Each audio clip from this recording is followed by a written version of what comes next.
में मान लो हम लोग बात किए हैं, है ना, कि कुछ वर्ब का प्रयोग नाउन की तरह होता है। जब वर्ब का प्रयोग नाउन की तरह होगा तो वर्ब से पहले किसका प्रयोग किया जाएगा?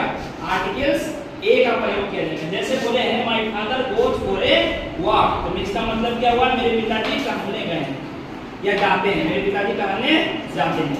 अगला है जैसे he goes for a ride, देख सकते हैं यहाँ राइड एक वर्ब है, इससे पहले किसका प्रयोग किया गया है?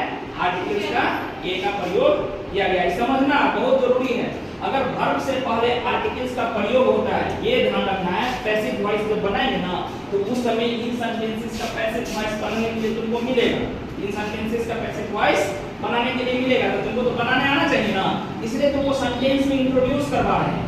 सेंटेंस में क्या कर रहे हैं? जैसे my father goes for a walk, मतलब वर्ब से पहले आर्टिकल्स प्रयोग होगा। क्या प्रयोग होगा? आर्टिकल्स प्रयोग होगा। तो उस कंडीशन में इसको नाउन समझेंगे। क्या समझेंगे?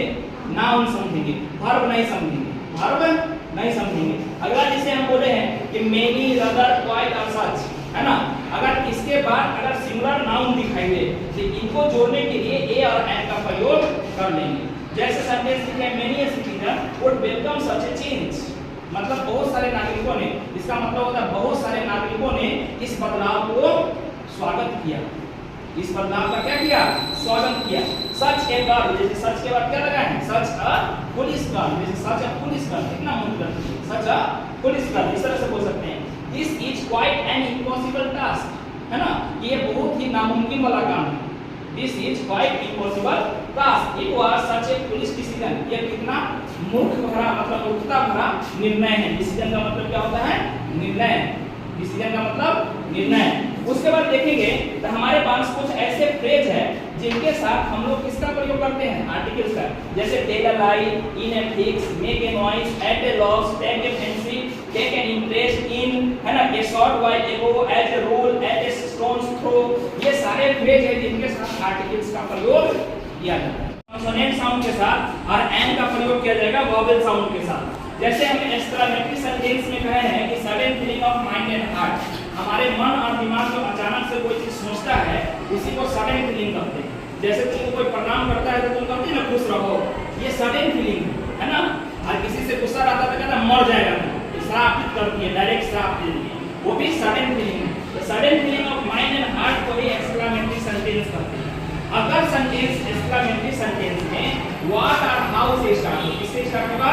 व्हाट और हाउ से स्टार्ट होगा, तो व्हाट और हाउ के बाद आर्टिकल्स ए का प्रयोग कर देंगे, आर्टिकल ए का प्रयोग किया जाएगा। जैसे बोले हैं व्हाट ए ब्यूटीफुल गर्ल, इसका मतलब होता है कितनी सुंदर लड़की, है ना, आश्चर्य दिखा रहा है, या क्या दिखा रहा है? आश्चर्य दिखा रहा है। जैसे बोले what A grand building, what A grand building कहने का मतलब कितना भव्य भवन, कितना भव्य भवन। जैसे बोले हाउ ए फास्ट कार, कितना तेज गाड़ी, या कितना तेज कार, कितना तेज कार, इसका ये मतलब हुआ। और उसके बाद हम बोले हैं कि प्रतिदिन, प्रति माह, प्रति लीटर, प्रति किलो, प्रति दर्जन, इनके लिए हम लोग शब्द प्रयोग करते हैं ए डे, है ना, प्रतिदिन ए डे के लिए यूज कर देंगे, प्रति माह ए मंथ यूज कर देंगे, प्रति लीटर ए लीटर यूज कर देंगे, प्रति किलो ए किलो यूज कर देंगे, है ना, प्रति दर्जन ए दर्जन यूज कर देंगे। यहाँ लिखे भी है जैसे this car runs 20 kilometre A litre, मतलब हुआ यह कार 20 किलोमीटर चलती है 1 लीटर पेट्रोल में, प्रति लीटर पेट्रोल में। इसका ये मतलब आई अर्न 50 के ए मंथ, मतलब मैं प्रति महीना कितना कमाता हूँ? 50,000 कमाता हूँ, आई अर्न। ठीक है। इसी तरह एक बात बताएं कि फ्रैक्शन में अगर कोई नंबर लिखा है, किसमें लिखा है? फ्रैक्शन में कोई नंबर लिखा रहेगा, जैसे कि 2 and half लिखा हुआ है, इसको 2 and a half बोलेंगे। क्या बोलेंगे? 2 and a half बोलेंगे। जैसे 4 whole 1/2 लिखा हुआ है, तो क्या बोलेंगे? 4 and a half, क्या बोला जाएगा? a half, 4 and a half बोला जाएगा। ठीक है ना। उसी तरह 3 whole 1/4 बोला हुआ है, इस तरह लिखेंगे 3 and a quarter, क्वार्टर 1/4 को क्वार्टर बोलते हैं और 1/2 को हाफ बोलते हैं, याद रखिए इसका।